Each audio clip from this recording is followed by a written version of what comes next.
শুরু করছি আজকের blog hang out with friends. হ্যাঁ, আজ আমরা 3 বন্ধু মিলে বেরিয়ে পড়েছিলাম একটু একঘেয়ে জীবন থেকে বেরিয়ে সময় কাটাতে। একেবারে সোজা চলে এলাম পার্ক স্ট্রিটে আমাদের বন্ধু দুর্বারের কলেজটা ভ্রমণ করতে। যাই বলো আর তাই বলো, কলেজটা কিন্তু সত্যিই সুন্দর, ভ্রমণ করার মতনই একটা জায়গা। এরপর আমরা একটা দারুণ আখের রসের শরবত খেলাম। এই গরমের মধ্যে এটা খেয়ে আমাদের প্রাণটা যেন জুড়িয়ে গেল। এরপর সোজা চলে এলাম ময়দান ঘুরতে, বন্ধুদের আবদারে একটা ছোট গানও গাইলাম।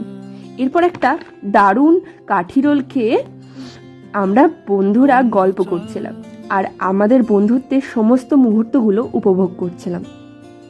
তোমরাও কিন্তু আমাদের মতো তোমাদের বন্ধুদের সাথে মাঝে মাঝে এরকম হ্যাং আউট করতে বেরিয়ে পড়তেই পারো। যাই হোক, আজকের ব্লগটা এখানেই শেষ করলাম। দেখা হবে আবার পরের একটা ভিডিওতে। আর ভিডিওটা তোমাদের কেমন লাগলো কমেন্টে জানাতে অবশ্যই